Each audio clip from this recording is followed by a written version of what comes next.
Hello everyone, आप सभी का स्वागत है इन माय चैनल गोटेक प्लस।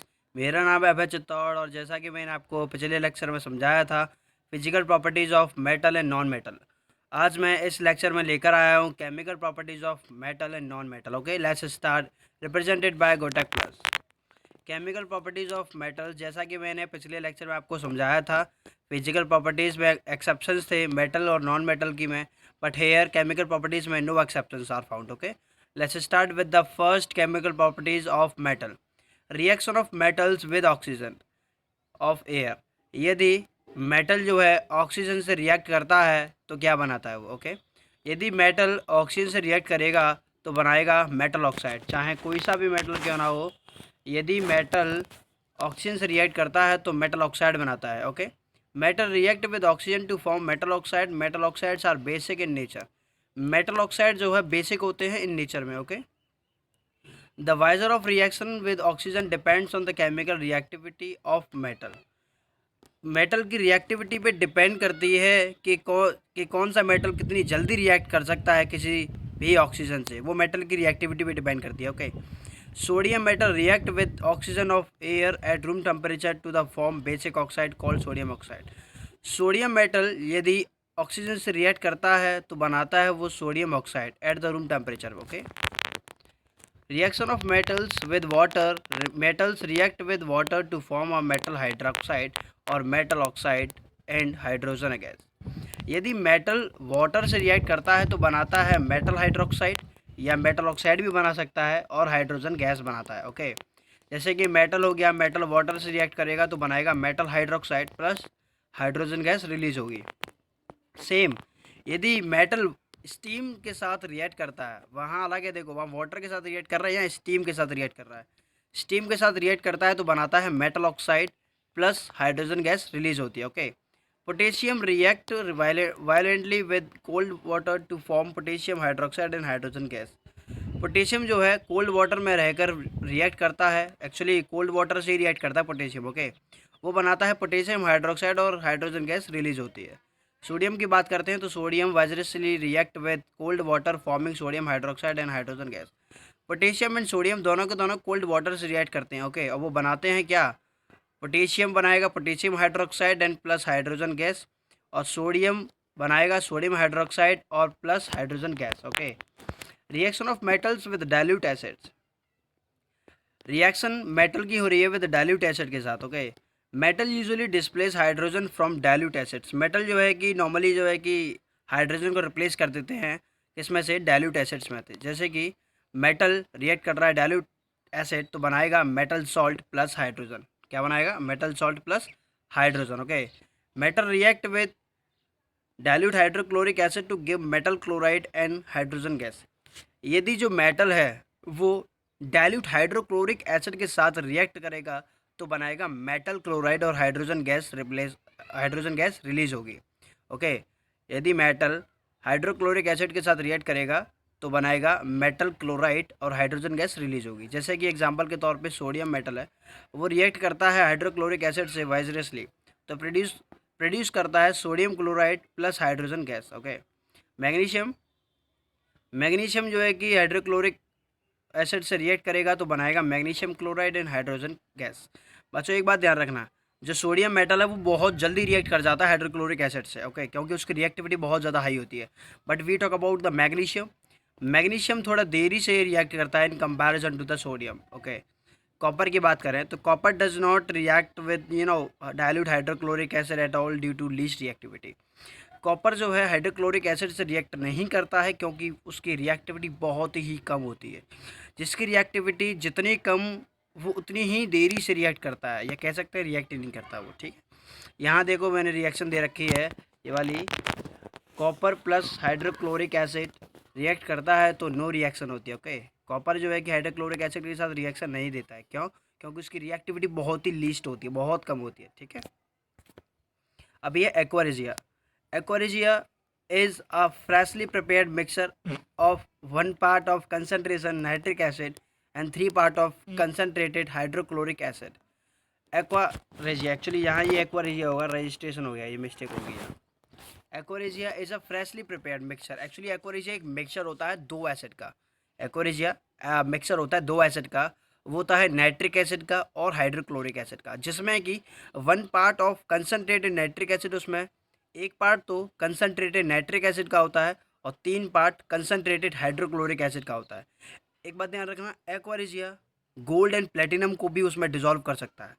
एक्वारिजिया जो है, जो मिक्सचर जो है ना, वो गोल्ड इवन प्लेटिनम को भी डिसॉल्व कर सकता है, ओनली एक्वारिजिया, ठीक है। ये रही रिएक्टिविटी सीरीज ऑफ मेटल। इस रिएक्टिविटी सीरीज, जो रिएक्टिविटी सीरीज दे रखी है मेटल की, यहाँ से हमें पता पड़ती है कि कौन रिएक्ट करेगा कौन रिएक्ट नहीं करेगा। एक बात देखो नीचे की तरफ, एरो जो नीचे की तरफ है ना, जो सबसे नीचे गोल्ड है, तो गोल्ड की सबसे लीस्ट रिएक्टिविटी है, सबसे लीस्ट रिएक्टिविटी। तो सबसे फास्ट रिएक्टिव कौन है? पोटेशियम हुआ most reactive, okay. Then sodium, then calcium, magnesium, aluminium, zinc. जैसे जैसे ऊपर से नीचे आते जाओगे वैसे वैसे रिएक्टिविटी डिक्रीज करती जाएगी, ठीक है, वैसे वैसे रिएक्टिविटी डिक्रीज करती जाएगी। अब ये reaction of metals with salt solution, अब जो मेटल की रिएक्शन है वो सॉल्ट सोल्यूशन के साथ होगी, ठीक है। अभी हम डाइल्यूट एसिड के साथ कर रहे थे, अब सॉल्ट सोल्यूशन के साथ होगी। A more reactive metal displace a less reactive metal from its salt solution.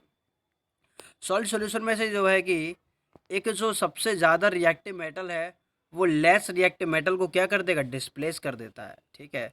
जैसे कि salt solution of metal B plus metal A. Salt solution metal B react करता है मेटल ए से, तो रिप्लेस कर देता है salt solution of metal A plus metal B, ठीक है। The reaction of zinc with copper sulphate solution. Copper जो जिंक की जो रिएक्शन है वो कॉपर सल्फेट के सॉल्यूशन के साथ रिएक्शन होती है। जैसे कि कॉपर सल्फेट हो गया और उससे जिंक रिएक्ट कर रहा है, तो जिंक, एक बात ध्यान रखना, is more reactive than copper. Copper से ज़्यादा जिंक, सब कॉपर के मामले जो जिंक है ना वो ज़्यादा रिएक्टिव है, तो जिंक क्या कर देगा? कॉपर को डिस्प्लेस कर देगा और क्या बना लेगा? Zinc sulphate plus copper, okay.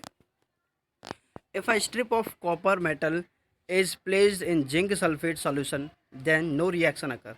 यदि आप कॉपर मेटल की रॉड जो है वो जिंक सल्फेट के सॉल्यूशन में डाल दोगे तो क्या है, वो जिंक सल्फेट जो सॉल्यूशन है ना वो कॉपर उसे डिस्प्लेस नहीं कर पाएगा, कॉपर उसे डिस्प्लेस नहीं कर पाएगा, ठीक है। इसका मतलब ये हो गया कि जो कॉपर जो सॉल्यूशन है ना वो ज़्यादा रिएक्टिव है, कॉपर कॉपर जो है कि कम रिएक्टिव है in comparison to the zinc, okay, जिसकी वजह से कॉपर जिंक को डिस्प्लेस नहीं कर पाया, ठीक है। नेक्स्ट है, if we put silver metal in copper sulphate. यदि हम जो है कि कॉपर सल्फेट सोल्यूशन में यदि हम सिल्वर की वो डाल दें, सिल्वर मेटल की वो डाल दें रॉड, तो भी क्या है, रिएक्शन नहीं होगी। क्यों भाई? क्योंकि सिल्वर इज नो, कॉपर जो है, कॉपर के मुकाबले सिल्वर ज़्यादा रिएक्टिव नहीं है, it is a least reactive. क्योंकि जैसा कि रिएक्शन के अकॉर्डिंग दे रखा है कि most reactive element, most reactive metal displace is less reactive metal. ज़्यादा जो सबसे ज़्यादा रिएक्टिव मेटल होता है वो कम रिएक्टिव मेटल को डिस्प्लेस कर देता है, ठीक है। अब ये reaction of metals with chlorine. Chlorine की रिएक्शन है, मेटल की अब जो है क्लोरीन के साथ रिएक्शन होगी। Metal react with chlorine to form ionic chloride. यदि जो मेटल हैं वो क्लोरीन के साथ रिएक्ट करते हैं तो बनाते हैं आयनिक क्लोराइड, ठीक है, आयनिक क्लोराइड बनाएंगे। यदि जो मेटल हैं वो क्लोरीन के साथ रिएक्ट करेंगे तो बनाएंगे आयनिक क्लोराइड, ठीक है। Metals react with chlorine to form ionic chloride. Sodium बहुत जल्दी रिएक्ट करता है chlorine to form ionic chloride called sodium chloride, ठीक है।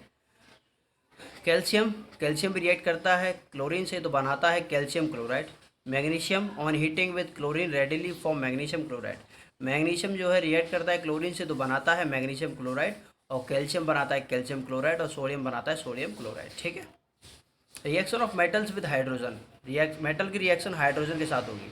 Most of the metals do not combined with hydrogen, only a few reactive metal like sodium, potassium, calcium and magnesium react with hydrogen to form metal hydride.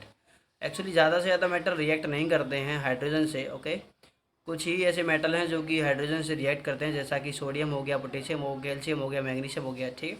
Only यही react करते हैं hydrogen से, और react करने के बाद बनाते हैं metal hydride. When hydrogen gas is passed over a heated sodium, then sodium hydride is formed. यदि सोडियम के द्वारा जो है कि हाइड्रोजन गैस को पास करवाया जाता है तो बनता है सोडियम हाइड्राइड। सेम यदि कैल्शियम के द्वारा जो है कि गैस पास करवाई जाती है, हाइड्रोजन गैस पास करवाई जाती है तो बनाता है कैल्शियम हाइड्राइड। ठीक। Chemical properties of non metal, अभी तो वो हमने ख़त्म कर चुकी है, हमने ख़त्म कर लिया केमिकल प्रॉपर्टीज ऑफ मेटल। अभी स्टार्ट हो रही है chemical property of non metal. Non metal की chemical property, reaction of non metal with oxygen. Okay, non metal react with oxygen to form acidic oxides और न्यूट्रल ऑक्साइड्स। यदि non metal oxygen से react करते हैं तो बनाते हैं acidic oxide या फिर न्यूट्रल ऑक्साइड बनाते हैं। ठीक है। Acidic oxides of non metal dissolve in water to form acids. जो एसिडिक ऑक्साइड्स होते हैं नॉन मेटल के, यदि हम उन्हें वाटर में डिजॉल्व करते हैं तो वो बनाते हैं एसिड्स। ठीक है। Carbon, when carbon burns in air it react with the oxygen of air to form an acidic oxide। यदि कार्बन को हम एयर में बर्न करते हैं तो क्या बनाता है वो, एसिडिक ऑक्साइड बनाता है। ठीक है, एसिडिक ऑक्साइड बनाएगा जो कि होता है उसका नाम carbon dioxide. Sulphur, when sulfur is burned in air it react with oxygen of air to form an acidic oxide called sulfur dioxide। यदि सल्फर को भी एयर में बर्न किया जाता है तो वो बनाता है एसिडिक ऑक्साइड जिसका नाम होता है सल्फर डाइऑक्साइड। ठीक है। और कार्बन बनाता है कार्बन डाइऑक्साइड जो कि एक एसिडिक ऑक्साइड है, और ये भी एसिडिक ऑक्साइड है। ठीक है। ध्यान रखना कि नॉन मेटल जो हैं किसी भी एयर से ऑक्सीजन से रिएक्ट करते हैं तो एसिडिक ऑक्साइड बनाते हैं, जिनको वाटर में डिजॉल्व करने पर एसिड बनते हैं वो। ठीक है। Reaction of non metal with water, non metal की रिएक्शन वाटर के साथ। Actually non metal do not react with water to evolve hydrogen gas. This is because non metal can not give electron to reduce the hydrogen ions of water into hydrogen gas. Non metal जो है कि firstly water से react करते ही नहीं है जिससे कि hydrogen gas evolve हो सके। ठीक है। क्योंकि नॉन मेटल इलेक्ट्रॉन देते नहीं हैं, नॉन मेटल हमेशा कभी इलेक्ट्रॉन देता नहीं है, वो हमेशा इलेक्ट्रॉन लेता है। ओके, जिसकी वजह से जो है नॉन मेटल हाइड्रोजन से रिएक्ट करता नहीं है। ठीक है। Reaction of non metals with dilute acids. अब नॉन मेटल की रिएक्शन डाइल्यूट एसिड से होगी। अब non metal do not react with dilute acids, in other word non metal do not displace hydrogen from acids. जो non metal हैं वो dilute acid से react करते नहीं है। क्योंकि जो नॉन मेटल हैं वो हाइड्रोजन डिस्प्लेस नहीं करते। ठीक है। If non metal like carbon, sulphur और phosphorus are put into a test tube containing dilute sulfuric acid then no hydrogen gas evolved। ठीक है। यदि जैसे कि कार्बन हो गया, सल्फर हो गया, फॉस्फोरस हो गया, यदि इनको हमने किसी टेस्ट ट्यूब में डाल दिया है और सल्फ्यूरिक एसिड उससे रिएक्ट करेगा तो कोई हाइड्रोजन गैस इवॉल्व नहीं होगी। इसका मतलब ये कि रिएक्ट नहीं करते। ठीक है। नॉन मेटल कभी भी डाइल्यूट एसिड के साथ रिएक्ट करते ही नहीं हैं क्योंकि वो हाइड्रोजन को डिस्प्लेस कर ही नहीं पाते। ठीक है। और हमेशा ध्यान रखना, डिस्प्लेस वही कर पाता है जो इलेक्ट्रॉन देता है, कभी लेने वाला डिस्प्लेस नहीं करता। Reaction of non metal with chlorine. अब नॉन मेटल क्लोरीन के साथ रिएक्शन करेंगे। ठीक है। Non metal react with chlorine to form covalent chloride which are non electrolytes. जब नॉन मेटल क्लोरीन के साथ रिएक्ट करते हैं ना तो बनाते हैं क्लोराइड, कोवेलेंट क्लोराइड। ठीक है। जो कि नॉन इलेक्ट्रोलाइट है। इलेक्ट्रोलाइट का मतलब समझते क्या है? इलेक्ट्रोलाइट हमेशा आयनिक कंपाउंड बनाते हैं। ठीक है। कोवेलेंट कंपाउंड नहीं बनाते हैं। आयनिक कंपाउंड जो है कि इलेक्ट्रॉन ट्रांसफ़र करने की वजह से बनते हैं, और ये जो कोवेलेंट कंपाउंड है वो इलेक्ट्रॉन शेयर करने की वजह से बनते हैं। ठीक है। जैसे कि हाइड्रोजन है, hydrogen is a non metal, so hydrogen react with chlorine to form a covalent chloride called hydrogen chloride. यदि जो हाइड्रोजन है वो एक नॉन मेटल है, वो क्लोरीन के साथ रिएक्ट करता है तो बनाता है हाइड्रोजन क्लोराइड। ठीक है। Phosphorus, phosphorus is a non-metal which react with chlorine to form a covalent chloride called phosphorus trichloride। Phosphorus भी एक नॉन मेटल है जो कि रिएक्ट करता है क्लोरीन से तो बनाता है फॉस्फोरस ट्राइक्लोराइड। ओके, जो कि एक कोवेलेंट क्लोराइड है। ठीक। Reaction of non metal with hydrogen, hydrogen के साथ रिएक्शन होगी। Non metal react with hydrogen to form covalent hydride. जो नॉन मेटल होते हैं वो हाइड्रोजन के साथ रिएक्ट करने के बाद बनाते हैं कोवेलेंट हाइड्राइड्स। ओके, हमेशा ध्यान रखना कोवेलेंट का मतलब होता है शेयरिंग ऑफ इलेक्ट्रॉन या sharing of pair of electrons. Sulphur react करता है, sulphur is an non metal by sulphur which combine with hydrogen to form a covalent hydride called hydrogen sulphide. Sulphur जो है कि एक नॉन मेटल है, वो hydrogen से रिएक्ट करता है तो बनाएगा कोवेलेंट हाइड्राइड जिसका नाम है हाइड्रोजन सल्फाइड। ध्यान रखना। Okay. Nitrogen is a non metal which combined with hydrogen in the presence of iron catalyst to form covalent hydride called ammonia. जो नाइट्रोजन है वो भी एक नॉन मेटल है, वो हाइड्रोजन के साथ रिएक्ट करता है तो इन the presence of catalyst, catalyst के प्रेजेंस में बनाता है, ठीक है, रिएक्ट करता है कैटलिस्ट के प्रेजेंस में, किसके, iron, iron as a catalyst की तरह यूज़ किया जाता है, ठीक है, उसके प्रेजेंस में रिएक्ट करता है तो बनाता है कोवलेंट हाइड्राइड, जो कि उसका नाम है अमोनिया, ठीक है। अब ये यूजेस ऑफ मेटल, मेटल के यूजेस क्या हैं, मेटल के यूजेस, ठीक है, copper and aluminium metal are used to make wires to carry current. जो कॉपर और एल्यूमिनियम मेटल है ना, इनको इनके वायर बनाने के लिए यूज़ किया होता है, ये यूज़ करते हैं, ठीक है। कॉपर और एल्यूमिनियम के क्या बनते हैं, वायर बनते हैं, जिससे कि इलेक्ट्रिक करंट कैरी हो सके। Iron, copper and aluminium metal are used to make household utensils and factory equipment. जो आयरन हो गया, कॉपर हो गया, एल्यूमिनियम हो गया, इनको क्या है, हाउस होल्ड यूटेंसिल के लिए यूज़ में आते हैं, ठीक है, और फैक्ट्री के इक्विपमेंट वगैरह जो होते हैं उन्हें बनाने के लिए भी इनका यूज़ होता है। Lead metal is used in making car battery, car battery बनाने के लिए जो है कि लेड मेटल की यूज़ होता है, ठीक है। Zirconium metal is used in making bulletproof alloy steel, ठीक है। जो जिरकोनियम मेटल है वो बुलेट प्रूफ स्टील बनाने के लिए यूज़ होता है, ठीक है। The liquid metal mercury is used in making thermometer. जो लिक्विड मरकरी होती है ना वो भी मेटल होता है भाई, ठीक है, वो उसका क्या है कि थर्मामीटर बनाने के लिए यूज़ होती है। Zinc is used for galvanizing iron to protect it from rusting. Zinc को जो है गैल्वनाइजेशन आयरन के लिए गैल्वनाइजेशन की तरह यूज़ होता है, ठीक है, जिससे कि उस आयरन में रस्ट ना लगे, ठीक है। अब ये uses of non metal, sulphur is used in the vulcanization of rubber. Sulphur का जो है वल्कनाइजेशन ऑफ रबर, सल्फर का जो है कि रबर के वल्कनाइजेशन के लिए यूज़ होता है। जैसे कि जो रबर है ना उसे यूज़ में लाने के लिए सल्फर का यूज़ होता है। रबर तो भाई लिक्विड फॉर्म में पाई जाती है, ठीक है। Sulphur is used as a fungicide and in making gunpowder. जो सल्फर है एक फंजीसाइड बनाने के लिए और गन पाउडर बनाने के लिए यूज़ होता है, ठीक है। Compounds of nitrogen like TNT and nitroglycerine are used as explosive. जो नाइट्रोजन कंपाउंड है ना, जैसे कि TNT हो गया और नाइट्रोग्लिसरीन हो गया, इनको क्या एज एक्सप्लोजिव की तरह यूज़ होता है। एक्सप्लोजिव मतलब धमाके धमाके कहीं करने होते हैं तो ऐसी चीज़ों को ही फोड़ा जाता है वहाँ, ठीक है। Due to its inertness nitrogen is used to preserve food material. Nitrogen की इनर्टनेस होने की वजह से जो है इसे फूड प्रिजर्व करने के लिए यूज़ किया जाता है। Liquid hydrogen is used as a rocket fuel. Liquid hydrogen को रॉकेट फ्यूल की तरह यूज़ किया जाता है, ठीक है।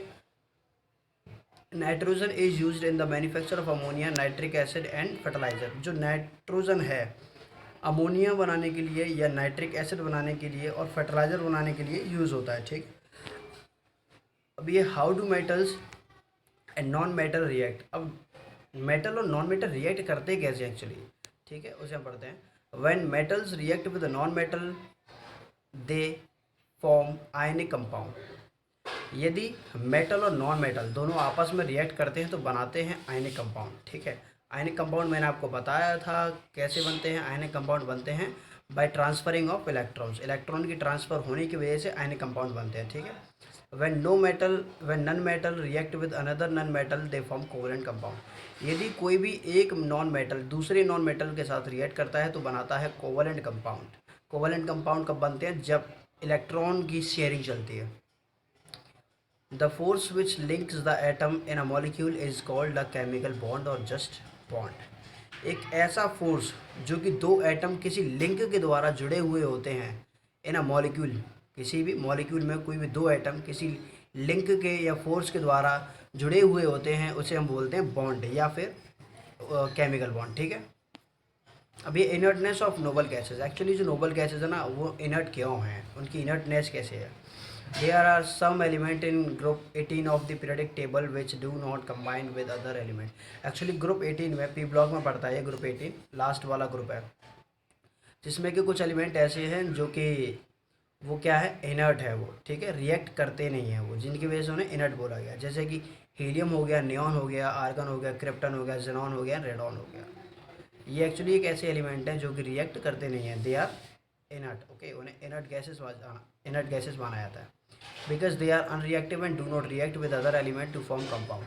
वो किसी दूसरे एलिमेंट्स रिएक्ट करते नहीं है, जिनकी वजह से उन्हें इनर्ट बोला जाता है। ठीक है, we must conclude that the electron arrangements in their atoms are very stable which do not allow the outermost electron to take part in a chemical reaction। ऐसे नॉर्मली मैं बता देता हूँ कैसे।